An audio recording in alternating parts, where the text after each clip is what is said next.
अस्सलाम वालेकुम eighth class, how are you? Okay eighth class, आप लोगों को मैंने लास्ट वीडियो में साइंस का चैप्टर नंबर 6 स्टार्ट करवाया था।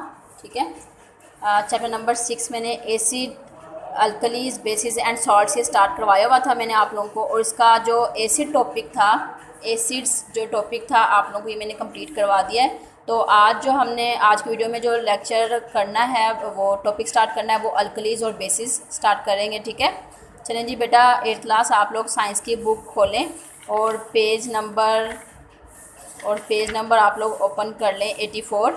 ठीक है, पेज नंबर 84 ओपन करें साइंस की बुक का। एट्थ क्लास आप लोग को आज जो टॉपिक करवाना है वो है बेस एंड अल्कलीज। ठीक है, सो लेट्स स्टार्ट बेसिस और अल्कलीज। एसिड्स को तो हमने कंप्लीट कर लिया था कि एसिड्स क्या होते हैं, जिनका सोर टेस्ट होता है और क्रोसिव होते हैं, स्किन को डैमेज कर सकते हैं। ठीक है, एसिड्स का ये पढ़ा था, फिर इनकी केमिकल प्रॉपर्टीज़ के बारे में पढ़ा था, दैन इनके यूजेस के बारे में पढ़ा था। लाइक जैसे ये है सिरका है, एसिटिक एसिड है, इसका कहाँ कहाँ यूज़ होता है।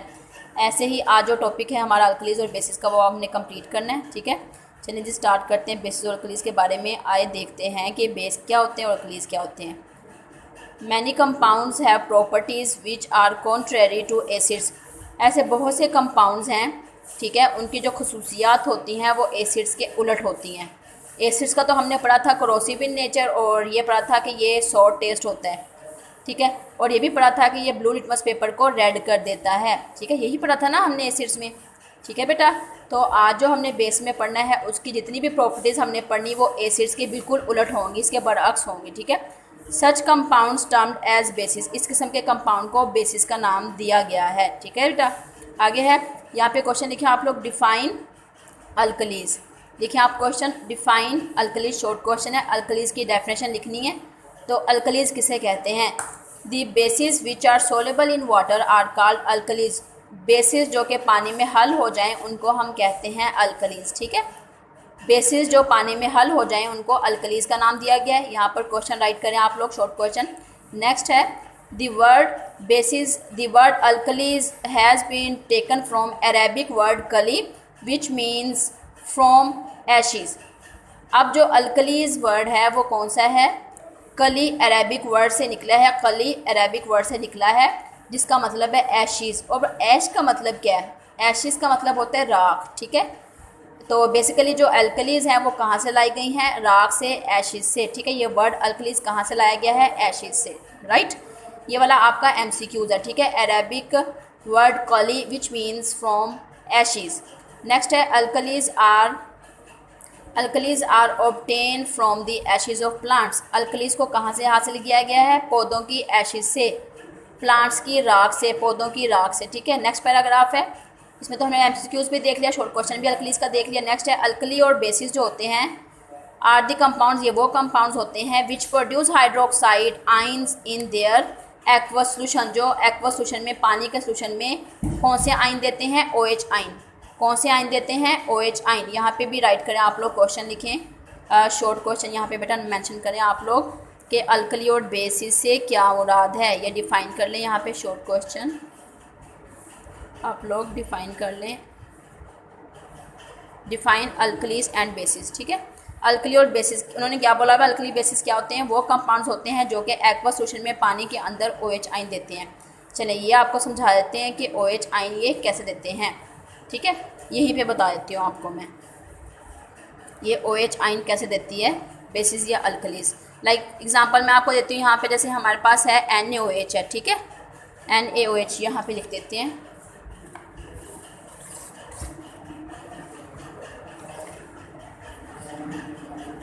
NaOH, NaOH सोडियम हाइड्रोक्साइड है। जब इसको वाटर में ऐड करेंगे हम, सोडियम हाइड्रोक्साइड को किस में ऐड करना है? वाटर में, H2 के अंदर।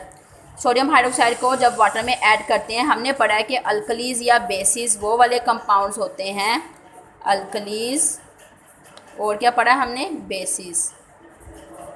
ये वो वाले कंपाउंड है जो एक्वस सोल्यूशन यानी पानी के सोल्यूशन के अंदर जो क्या देते हैं? OH आइन देते हैं। चलिए जी, Na अलग हो जाएगा प्लस OH आइन, इसको आपने कहना है हाइड्रो ऑक्साइड आइन, हाइड्रोक्साइड आयन, क्या कहना है बेटा, हाइड्रोक्साइड आयन, ये सोडियम आयन, ठीक है। अच्छा, वाटर के अंदर, एक्वा सोल्यूशन के अंदर जो सब्सटेंसेस OH आयन दें, हाइड्रोक्साइड आयन दें, तो उनको हम बेस या फिर अल्कलीज कहते हैं। Sodium hydroxide, potassium hydroxide KOH और calcium hydroxide CaOH twice examples हैं बेस और अल्कलीज की। कुछ जो अल्कलीज हैं इंपॉर्टेंट वो यहाँ पे उन्होंने टेबल में दी हुई है नीचे। Some important alkalis formulas are given in table 6.3। अब यहाँ पर ये भी यहाँ पे राइट करें आप लोग, MCQs करना है आपने बेटा, ठीक है। मैं पढ़ के आपको सुना देती हूँ। सोडियम हाइड्रोक्साइड का फार्मूला है NaOH। आपको MCQs में फार्मूला भी आ सकता है एग्जाम्स में, तो अच्छी तरह से इसको लर्न कर लेना आप लोगों ने टेबल को, ठीक है। नेक्स्ट है पोटाशियम हाइड्रोक्साइड KOH और कैल्शियम हाइड्रोक्साइड CaOH ट्वाइस, कैसे पढ़ना है, CaOH twice. Ammonium hydroxide NH4OH, magnesium hydroxide MgOH twice, ठीक है। Commonly use alkalis are laboratory, जो लेबोरेटरी में बेसिकली यूज़ होते हैं वो कौन कौन से हाइड्रोक्साइड हैं, ये हैं नीचे जो दिए हुए उन्होंने बोटल्स के अंदर। सोडियम हाइड्रोक्साइड है, पोटाशियम हाइड्रोक्साइड है, कैल्शियम हाइड्रोक्साइड और अमोनियम हाइड्रोक्साइड बेसिकली लेबोरेटरी में यूज़ किए जाते हैं, ठीक है बेटा। जी बेटा, नेक्स्ट लिखा हुआ है, डू यू नो, क्या आप जानते हैं कि all alkalis are bases but all bases are not alkalis. ये भी आपने MCQs करना है कि तमाम जो अल्कलीज हैं वो बेसिस होती हैं, लेकिन जो अल्कलीज जो सारे बेसिस हैं वो अल्कलीज नहीं होती। ये भी MCQs आपने लर्न करना है, ठीक है। नेक्स्ट हम मूव करते हैं पेज नंबर 85 पे। आप लोग 85 पेज नंबर ओपन कर लें। टॉपिक है हमारा properties of alkalis and bases. Basis तो हमने पढ़ लिया।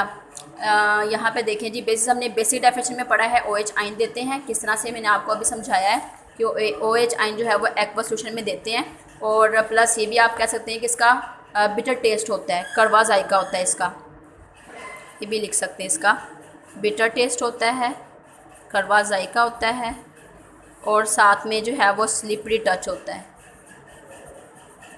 यानी इसको अगर हम टच करेंगे ना तो ये इसकी जो है वो फिसलन महसूस होगी। ये भी इसी की प्रॉपर्टीज़ हैं बेसिस की। Aqua solution of base has a सोपी टच, स्लिपरी टच हो रही है, सोपी टच हो रही है, ठीक है। लाइक अगर हम सोप की बात करें, सोप को हम हाथ में पकड़ते हैं गिला करके तो वो स्लिप हो जाता है ना हमारे हैंड से, ठीक है। तो इट्स मीन का प्रॉपर्टी जो खसूसियत है बेस की या अल्कली की वो ये है कि स्लिपरी टच यानी सोपी टच होता है इसका। अब इसके लिए उन्होंने जो है वो एक्टिविटी दी है आपको कि टेस्ट ट्यूब लेनी, सोडियम हाइड्रोक्साइड लेना, वाटर लेना। आपने क्या करना है, टेस्ट ट्यूब के अंदर 10 सेंटीमीटर क्यूब वाटर ऐड करना है, उसके अंदर पैलेट कुछ जो है वो सोडियम हाइड्रोक्साइड की पैलेट्स यूज़ करनी। पैलेट्स को आप लोग कह सकते हैं पीसीज, ठीक है, टुकड़े इस्तेमाल करने हैं इसके ना। कुछ टुकड़े इस तरह के होते हैं, फ्लेक्स की तरह के, इस तरह से सोडियम हाइड्रोक्साइड ऐसा होता है, ठीक है। तो ये आपने यूज़ करना है, किसके अंदर डाल देना है, आपने इसको टेस्ट ट्यूब के अंदर डाल देना है और बीच में इसको पानी डाल देना है, ऐड करना है। तो दोनों को मिक्स करोगे तो आपने जो है वो टच करके देखना है, तो इसका जो है वो स्लिपरी यानी सोपी टच होगा, साबुन की तरह का, ठीक है। नेक्स्ट प्रॉपर्टी है bases turn red litmus to blue. Acid का हमने पढ़ा था ब्लू लिटमस टू रेड, और आज बेस का पढ़ने लगे हैं, वो क्या आएगा जी, रेड लिटमस टू ब्लू। एक और प्रॉपर्टी इसकी सामने आ गई, रेड लिटमस को क्या करता है ये, रेड लिटमस टर्न्स ब्लू, ठीक है, ये ब्लू कर देता है, रेड लिटमस पेपर को ब्लू कर देता है ये base. Aqua solutions of bases are, अच्छा जी, red litmus to blue, colourless phenolphthalein pink and methyl orange yellow. Phenolphthalein पहले कलरलेस होती फिर पिंक कलर दे देता है, ये फिनोल्फथलीन और जो ऑरेंज है मिथाइल ऑरेंज है, फिनोल्फथलीन मिथाइल ऑरेंज, ये इंडिकेटर्स हैं। क्या है बेटा ये, इंडिकेटर्स, ठीक है, लिख देती हूँ यहाँ पे मैं, इंडिकेटर्स क्या है ये, इंडिकेटर्स हैं। They turn turmeric paper brown, ये टर्मेरिक पेपर को ब्राउन कर देते हैं। टर्मेरिक पेपर जो खुद बनाते हैं हल्दी से, वो भी लिटमस पेपर ही की तरह काम करता है, ठीक है। तो टर्मेरिक पेपर को ब्राउन करेगा बेस, कलरलेस फिनोल्फथलीन को पिंक करेगा बेस, मिथाइल ऑरेंज को कर देगा येलो, ठीक है। नेक्स्ट है इसकी property, aqua solutions of bases are good conductor of electricity. ऐसे ही रहे बेस तो जो है वो उसमें से करंट नहीं पास होगा, लेकिन उसी बेस को जब वाटर में ऐड करते हैं, पानी में ऐड कर देते हैं, तो फिर उसमें से जो है वो इलेक्ट्रिसिटी पास होती है, ठीक है बेटा। नेक्स्ट इसकी जो प्रॉपर्टी है वो है bases react with acids to form salts and water. Bases जब एसिड के साथ, बेस जब एसिड के साथ रिएक्ट करते हैं तो सॉल्ट बनते हैं, नमक बनता है, साथ में पानी बनता है। चलें जी, ये भी आपको समझा देते हैं। क्या इन्होंने कहा है कि इक्वेशन देखनी है आपने बेटा गौर से, ऐसे ही आपने भी राइट करनी है। व्हेन बेसिस सपोज NaOH ले लेते हैं, NaOH रिएक्ट विद एसिड्स, यहाँ पे एसिड ले लेते हैं ACl, ठीक है।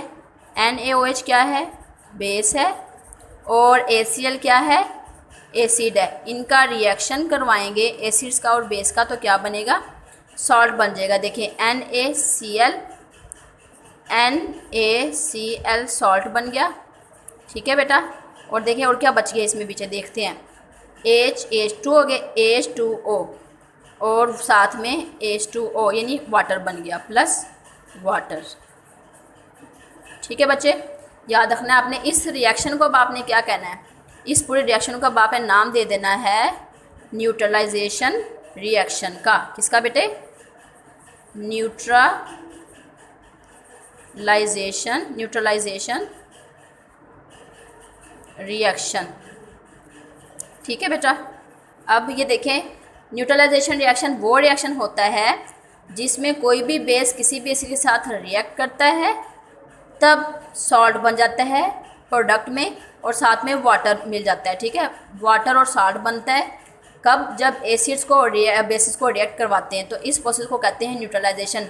नमक बनना एसिड और बेस के मिलाने से, नमक बनने के प्रोसेस को, सॉल्ट बनने के प्रोसेस को न्यूट्रलाइजेशन रिएक्शंस का नाम दिया गया है, राइट। नज़र आ रहा है ना आपको बेटा, ये अच्छी तरह से आपने भी इसको लर्न करना है जैसे मैंने आपको सिखाया है, ठीक हो गया। इक्वेशन को ऐसे ही इक्वेशन इन्होंने दी हुई है यहाँ पे। नेक्स्ट एक्टिविटी 6.5 है, ये आपने यहाँ पे तो ऐसा कोई डायग्राम भी नहीं बनी, तो मैं आपको डायग्रामेटिकली समझा देती हूँ, ठीक है। अच्छा, इसमें क्या करना है, टेस्ट ट्यूब, ये हम फिलहाल प्रॉपर्टीज़ ही पढ़े, तो प्रॉपर्टी को समझाने के लिए उन्होंने एक और एक्टिविटी दी है। क्या करना है, टेस्ट ट्यूब, सोडियम हाइड्रोक्साइड लेना है और ACl सोल्यूशन लेना है, फिनोल्फथलीन इंडिकेटर लेना है वगैरह। क्या करना है, 3 cm³ of sodium hydroxide solution in test tube. यहाँ से समझाती हूँ आपको मैं डायग्रामेटिकली, चलें जी, गौर से समझना है। क्लास आप लोगों ने साइंस का ये वाला टॉपिक, ये टेस्ट ट्यूब है, ये क्या ली हमने, एक टेस्ट ट्यूब ले ली, शीशे की बनी होती है। टेस्ट ट्यूब के अंदर हमने सोडियम हाइड्रोक्साइड को डाला हुआ है, टेस्ट ट्यूब ली, इसके अंदर सोडियम हाइड्रोक्साइड को डाला है और ड्रॉपर से कुछ कतरे जो है वो फिनोल्फथलीन के डालने। फिनोल्फथलीन मैंने ऑलरेडी आपको बताया बेटे, ये इंडिकेटर होता है, ठीक है। इंडिकेटर निशानदेही करता है ये कि ये बेसिस हैं, अल्कली है, ठीक है। तो हम इंडिकेटर को डाल रहे हैं, यहाँ पर कुछ कतरे डालेंगे इंडिकेटर के टेस्ट ट्यूब के अंदर, NaOH के अंदर। अब हमारे पास क्या बन गया, NaOH का और इंडिकेटर दोनों का सोल्यूशन बन गया। वो सोल्यूशन क्या आया है, पिंक कलर दे दिया।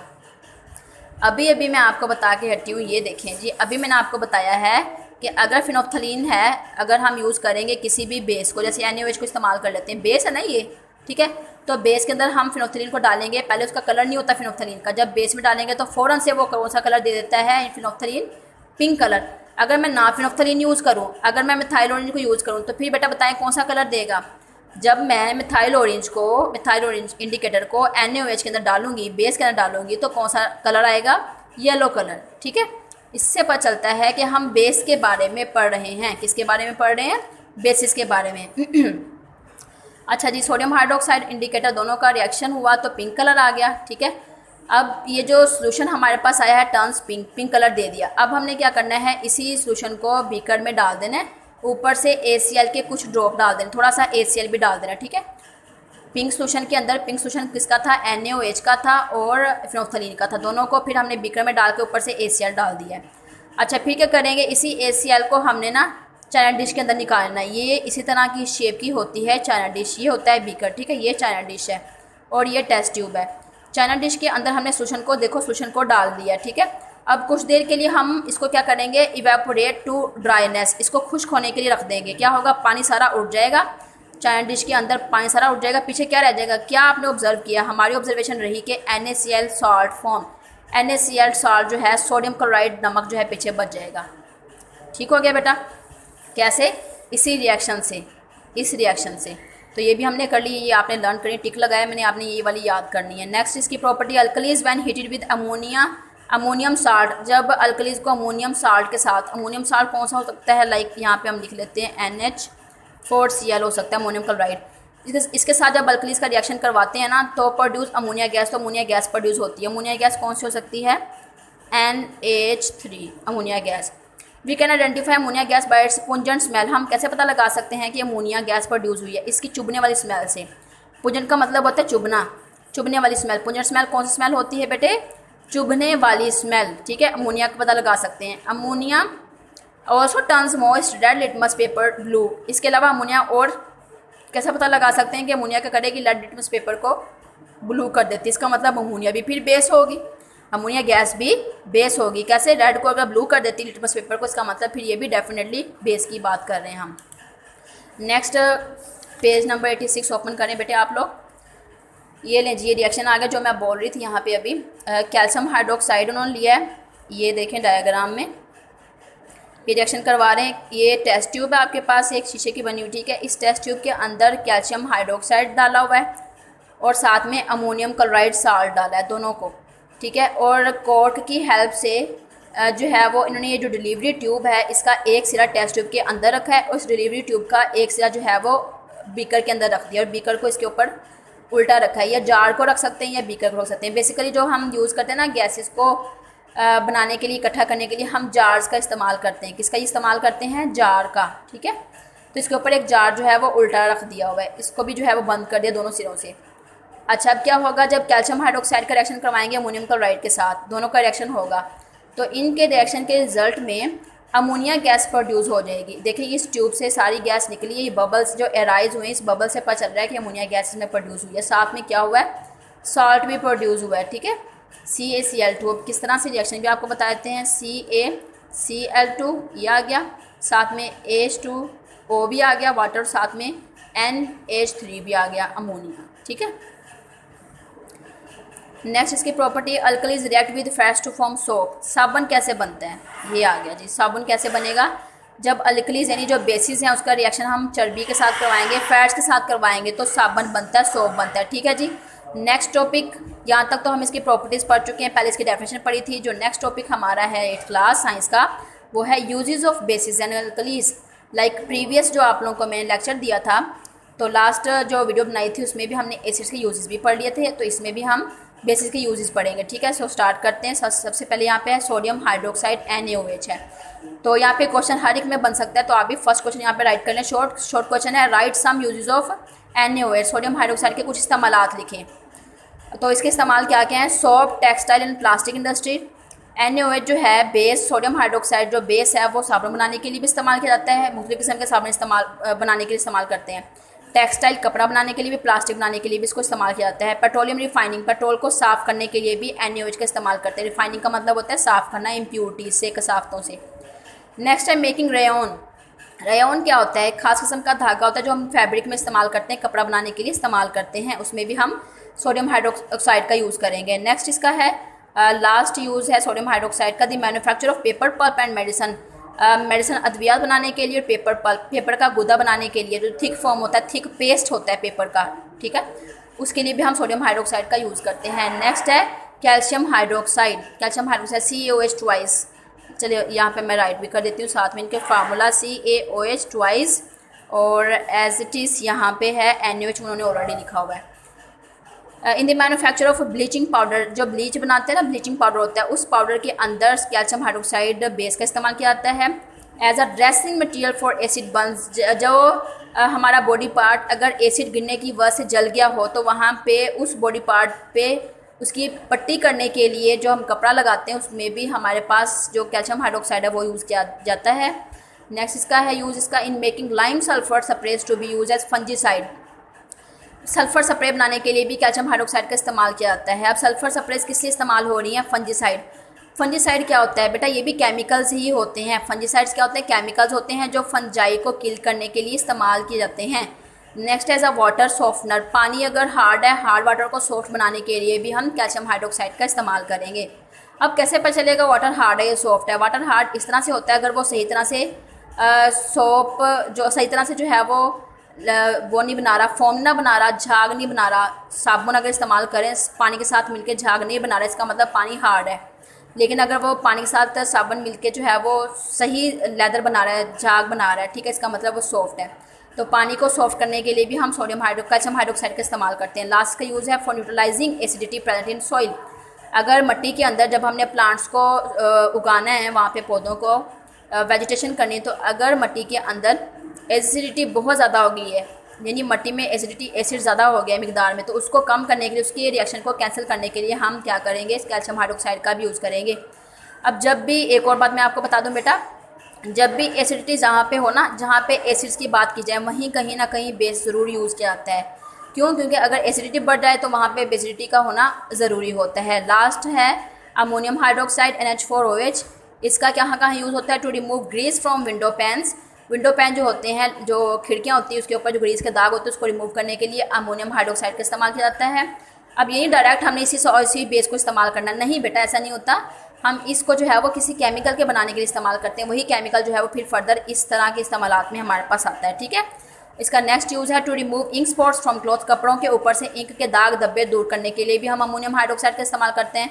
अब हम कपड़ों की बात करते हैं, कपड़े धोने के लिए तो डेफिनेटली हम कोई जो है वो डिटर्जेंट्स का यूज़ करते हैं ना। अब डिटर्जेंट्स में हमारे पास कोई भी सर्फ हो सकते हैं, तो उन सर्फ्स में, उन डिटर्जेंट्स में अमोनियम हाइड्रोक्साइड डाला जाता है ताकि इंक या फिर कोई और प्रोटीन वगैरह के स्टेन्स या स्पॉट्स हैं, दाग धब्बे हैं, तो उनको कपड़ों से रिमूव किया जा सके। As a reagent in laboratory में एज अ रिएजेंट भी इस्तेमाल होता है अमोनियम हाइड्रोक्साइड। अब रिएजेंट क्या होता है? ऐसा केमिकल जो कि केमिकल रिएक्शन में जो है वो यूज़ किया जाए, ठीक है। लास्ट का यूज़ है फॉर द ट्रीटमेंट ऑफ बीज स्टिंग।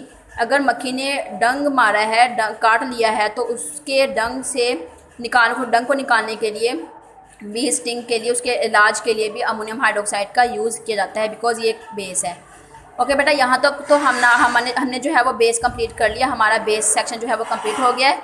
नेक्स्ट जो हमने पढ़ना है वो पढ़ना है सॉल्ट्स, ठीक है। अब यहाँ पे क्वेश्चन लिखे हैं व्हाट आर सॉल्ट्स। सॉल्ट्स क्या होते हैं, ठीक है। व्हाट आर सॉल्ट्स, सॉल्ट्स क्या होते हैं? तो इसका आंसर यहाँ से स्टार्ट करेंगे आप लोग। Salt is a compound. Salt वो कंपाउंड है नमक की। बेसिकली आज हमने बात करनी है, नमक पढ़ना है कि किस तरह से बनते हैं, सॉल्ट किस तरह से बनते हैं। वो कंपाउंड है form by the neutralisation of an acid with base, जो कि एसिड और बेस के रिएक्शन से बनता है। और बच्चे आपको मैं ऑलरेडी बता चुकी हूँ कि न्यूट्रलाइजेशन रिएक्शन कौन से होते हैं। लाइक ये देखें, अगेन मैं आपको बता देती हूँ। हमने पढ़ना है सॉल्ट के बारे में कि सॉल्ट कैसे बन गया। जब बेस और एसिड दोनों का रिएक्शन करवाते हैं तो सॉल्ट्स बनते हैं। इस रिएक्शन को हम कहते हैं न्यूट्रलाइजेशन रिएक्शंस, राइट। ओके, देखें जी। नेक्स्ट है सोडियम क्लोराइड, जो कॉमन साल्ट है, जो बेसिक साल्ट जो हम अपने घरों में खाने में इस्तेमाल करते हैं, इसको कॉमन साल्ट भी कहते हैं, इसको टेबल साल्ट भी कहते हैं। सोडियम क्लोराइड को, जिसका फार्मूला है NaCl, इसका फार्मूला है NaCl, इसको सॉल्ट, कॉमन साल्ट कहते हैं। तो ये भी इस तरह से बनता है न्यूट्रलाइजेशन रिएक्शन से। कुछ और साल्ट्स हैं, देखें डायग्राम में आप लोग भी, यहाँ पे इन्होंने पिक्चर में बताया हुआ है। ये आयरन क्लोराइड है, इस तरह से ही होता है। लेबोरेटरी में जब आप लोग आएंगे ना स्कूल में तो मैं आपको दिखाऊंगी। सोडियम क्लोराइड जो घर में हम खाने में इस्तेमाल करते हैं, ये वो वाला नमक है। ये कोबाल्ट नाइट्रेट है, ये भी सॉल्ट है। ये कॉपर सल्फेट है, ये भी सॉल्ट है। ये निकल सल्फेट है, ये भी सॉल्ट है, ठीक है। अब कुछ सॉल्ट यहाँ पे दिए हुए, तो MCQs के ऊपर राइट कर लें, इनके फार्मूलाज भी आ सकते हैं। Sodium chloride NaCl, potassium chloride KCl, ऐसे बाकी सारे हैं। जैसे ये कॉपर सल्फेट है CuSO4, calcium carbonate CaCO3, sodium hydrogen carbonate है NaCO3, इसको हम सोडियम बाइकार्बोनेट भी कहते हैं। इसको क्या कहते हैं? सोडियम बाइकार्बोनेट भी कहते हैं। नेक्स्ट पेज पे आ जाएं आप लोग, 88 पेज पे। सॉल्ट हमने पढ़ लिया है, क्या होता है, कैसे बनता है। नेक्स्ट इसकी प्रॉपर्टीज़ डिस्कस करने लगे हैं कि इसकी खसूसियात क्या हैं सॉल्ट्स की।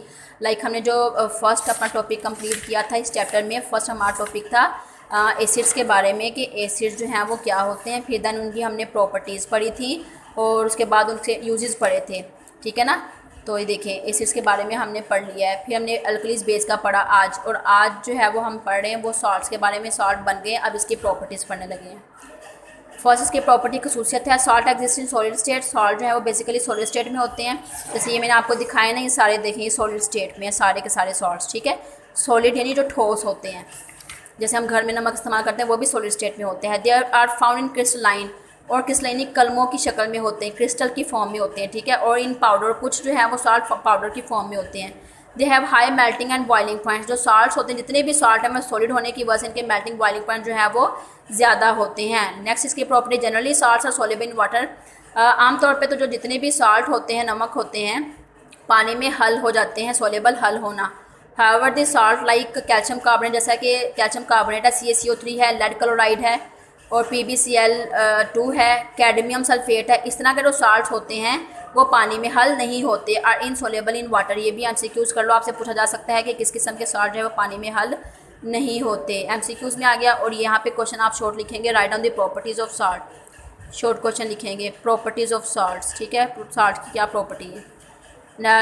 थर्ड पॉइंट है aqua solution of metal salts और their molten form conduct electricity. अच्छा, इसकी मैं आपको एग्जांपल देती हूँ। अगर तो नमक की बात करते हैं, NaCl की बात करते हैं, कॉमन सॉल्ट है, अगर ऐसे रहे सॉलिड फॉर्म में तो उसमें से इलेक्ट्रिसिटी यानी कंडक्ट नहीं कर सकता वो करंट को। लेकिन अगर सॉल्ट के अंदर पानी डाल दें, यानी हम इसको पानी में डाल के मिक्स कर लें, ठीक है, सोल्यूशन बना लें मोल्टन फॉर्म में। मोल्टन का मतलब होता है सोल्यूशन फॉर्म, यानी पानी के अंदर मिक्स किया गया, तब उसमें से इलेक्ट्रिसिटी जो है वो कंडक्ट होगी, पास होगी, ठीक है, करंट गुजरेगा तब। फोर्थ इसकी प्रॉपर्टी है many of salts contain water molecules in the crystals which are responsible for the shape of the crystal. बहुत से सॉल्ट ऐसे हैं जो कि पानी के मॉलिक्यूल्स पे भी मुश्तमिल होते हैं, क्रिस्टल की फॉर्म में होते हैं, ठीक है, और क्रिस्टल की शक्ल इन्हीं की वजह से होती है। फिफ्थ पॉइंट है कार्बोनेट्स एंड बाइकार्बोनेट्स। कार्बोनेट में आपको बोला सोडियम कार्बोनेट ये है, सोडियम बाइकार्बोनेट है NaHCO3, वो भी मैं लिख देती हूँ। बाइकार्बोनेट जैसा कि बता दिया है NaHCO3 सोडियम बाइकार्बोनेट, ठीक है, NaHCO3 और ये कार्बोनेट है। अगर ये एसिड के साथ रिएक्ट करते हैं तो ये कार्बन डाइऑक्साइड गैस को इवॉल्व करते हैं, निकालते हैं। देखें जी, सोडियम कार्बोनेट है Na2CO3 plus 2 ACl। ACl hydrochloric acid है। एसिड का रिएक्शन अगर हम कार्बोनेट या बाइकार्बोनेट के साथ करवाएंगे, अब चूँकि इसमें कार्बोनेट है यानी कार्बन इस्तेमाल की जाए, इसका मतलब है फिर इसमें कार्बन डाइऑक्साइड गैस खारिज होगी, साथ में वाटर बनेगा और साथ में जो है वो NaCl नमक बनेगा, सॉल्ट बनेगा। एक रिएक्शन समझा देते हैं, दूसरा आपने खुद कर लेना, ठीक है। तो देखें बेटा ये कैसे समझना है आपने। यहाँ पे सोडियम कार्बोनेट ले लिया हमने, Na2CO3 है, ठीक है, और इसका रिएक्शन करवाना है हमने एसिड के साथ, ACl के साथ। आफ्टर रिएक्शन क्या बन सकता है, एक तो सॉल्ट बनेगा NaCl, ठीक है, NaCl बनेगा, और प्लस एक तो NaCl बन गया और HO भी है, H2O पानी भी बन सकता है, H2O प्लस साथ में देखें CO है तो कार्बन डाइऑक्साइड भी बनेगी, CO2। बैलेंस करने के लिए ACl है, यहाँ पे 2 लिख दें, और ऐसे जो है वो आप लोग देखें यहाँ पे 2 NaCl, ये बैलेंस हो जाएगा। और बैलेंस करना मैंने आपको सिखाया हुआ है पहले, ठीक है। आगे है next point properties of salts का। When salts of heavy metals react with alkalies, heavy metal जो सॉल्ट होगा, मेटल मतलब जो धाती जो नमक होगा, अगर उसका रिएक्शन हम किसी भी अल्कलीज यानी बेस के साथ करवा देंगे तो precipitates of the heavy metal hydroxides are formed in the reaction mixture. Precipitate का मतलब क्या होता है ये अब गौर से सुन लें आप लोग। प्रेसिपिटेट किसे कहते हैं? प्रेसिपिटेट्स बेटा ऐसे सब्सटेंसेस होते हैं जो कि हल नहीं होते, मिक्स नहीं होते, सोलेबल नहीं होते वाटर में, ठीक है, इसलिए वो जो है वो इनसोलेबल रहते हैं, और होते भी वो ठीक है, ठीक है, सॉलिड फॉर्म में होते हैं प्रेसिपिटेट्स जो होते हैं। तो जब रिएक्शन करवाएंगे दोनों का तो प्रेसिपिटेट बन जाते हैं, ठीक है, यानी सॉलिड फॉर्म में आ जाते हैं। और जो सोलेबल यानी हल नहीं होते, जैसे चाक है पानी में हल नहीं ना होता, इसका मतलब वो प्रेसिपिटेट्स बन गए, ठीक है। अच्छा, अभी इन्होंने देखे नेक्स्ट पे लिखी हुई है डेफिनेशन, यहाँ पे आप भी लिख लें, लिखें डिफाइन। शॉर्ट क्वेश्चन अगेन आ गया, यहाँ पे लिखें डिफाइन प्रेसिपिटेट्स। प्रेसिपिटेट्स क्या होते हैं? प्रेसिपिटेट्स आर दो सब्सटेंसेस, वो सब्सटेंसेस होते हैं which appear as solid insoluble product, जो कि ना हल होने वाले सॉलिड प्रोडक्ट होते हैं लिक्विड के अंदर, उसको हम कहते हैं प्रेसिपिटेट। जैसे अब यहाँ पे मेटल सॉल्ट्स का रिएक्शन करवाया है बेस के साथ, FeCl3 रिएक्ट विद NaOH, तो क्या बना है? फेरिक हाइड्रोक्साइड, FeOH ट्राइस बन गया हाइड्रोक्साइड। यानी ये प्रेसिपिटेट्स हैं जो इनसोलेबल है, हल नहीं हो रहे हैं ना, मेटल है, जब मेटल है बेस का रिएक्शन करवाएंगे तो ये प्रेसिपिटेट बनाएंगे जो हल नहीं होंगे, और साथ में सॉल्ट बन जाएगा, ठीक है। नेक्स्ट इसकी प्रॉपर्टी है chemical reaction of water with the salt produce an acid and base. जब हम रिएक्शन करवाएंगे वाटर का और साथ में सॉल्ट्स का, दोनों का, तो क्या बनेगा? फिर बेस बनेगा और साथ में कार्बोनिक एसिड बनेगा, और इस प्रोसेस को कहते हैं हाइड्रोलाइसिस। ये भी पॉइंट आप नोट कर लें, डिफाइन कर लें। शॉर्ट क्वेश्चन बन गया अगेन। हाइड्रोलाइसिस से क्या मुराद है? हाइड्रो का मतलब पानी के ज़रिए से, लाइसिस का मतलब होता है टूटना, तो पानी के ज़रिए से टूटना, यानी जब बेस बनेगा, जैसे Na2CO3 है, सोडियम कार्बोनेट रिएक्शन करवाया वाटर के साथ, तो क्या बन गया? NaOH बन गया, बेस बन गया, साथ में क्या बना है? A2CO3 कार्बोनिक एसिड बन गया, ठीक है। ये हाइड्रोलाइसिस प्रोसेस हुआ इसमें। यहाँ तक आपने बेटा लर्न करना अच्छी तरह से, ये जो आपको मैंने लेक्चर दिया है, ठीक है, जिसमें हमने आज बेस के बारे में पढ़ा है और फिर सॉल्ट्स के बारे में पढ़ा है, ठीक है। नेक्स्ट वीडियो में इंशाल्लाह मैं आपको नेक्स्ट टॉपिक करवाऊँगी, ओके, ठीक है। और इसके अलावा जो मैंने ये बताया आपको रिएक्शंस करवाए हैं सारे के सारे, ठीक है, किस तरह से पहचान कर सकते हैं कि ये बेस है, न्यूट्रलाइजेशन रिएक्शन किसे कहते हैं, ये रिएक्शन करवाया है, फिर आपको मैंने एक्टिविटी समझाई है डायग्रामेटिकली डायग्राम से, तो ये अच्छी तरह से आपने लर्न करना है, ठीक है बेटा। 8th क्लास अच्छी तरह से लर्न करना है आप लोगों ने, ओके जी, ठीक है, अल्लाह हाफिज़।